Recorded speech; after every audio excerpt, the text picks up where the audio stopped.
And then I got this call from this woman, big agent, says, Chris Gardner wants to talk to you about writing his book. I said, oh, really? She said, yeah. I said, well, I don't know anything about it. She said, well, can I send you all of his stuff? Can I send it up to you, now? I'll get there this afternoon. So I said, sure.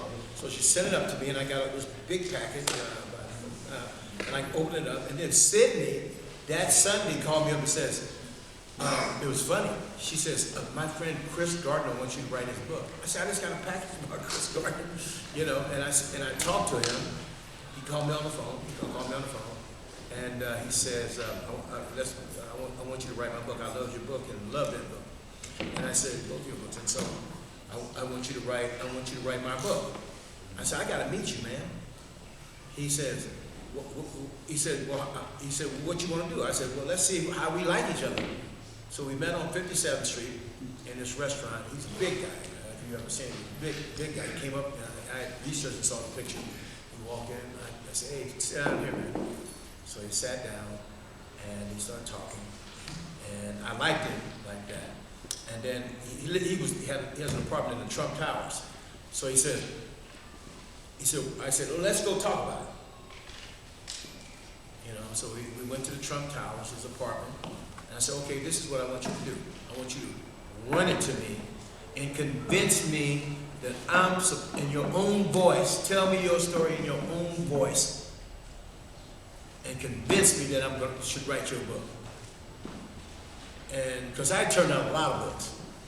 So he started, and I saw that he had a voice in his own, and he had his own voice, and it was a great story. So I said, okay, I'll do it.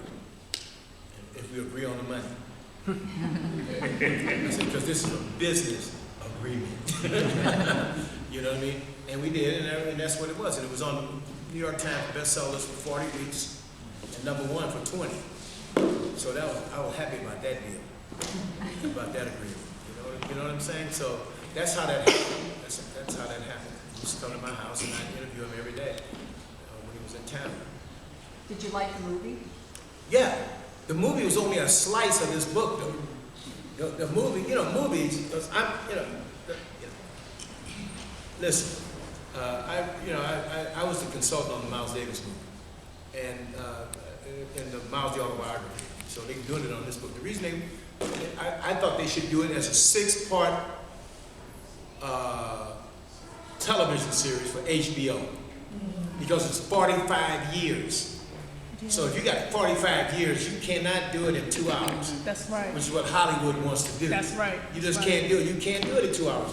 And then everybody wanted to do it in 2 hours, and they wanted me to write the script. I said, I'm not going to write it because I don't know how you do it in 2 hours unless you do a slice of Miles's life. You have to do a slice. And that's what they do. I mean, Hollywood is about money. People have to understand, Hollywood can be about art.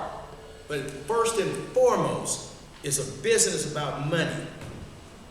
That's what it's about. It's about bottom line dollar. Michael Batcher, who lives in LA, can tell you that. It's about money, And so it's how you make the greatest return. So I would refuse to do it. So all the scripts that came in were very bad, very bad. Didn't have anything about Miles's magic in it. Didn't have any of that. It was just cut and dry. And I was the consultant, and I turned them down. I said, no, that ain't nothing. That can't work. That cannot work. So it hasn't been done yet to this day.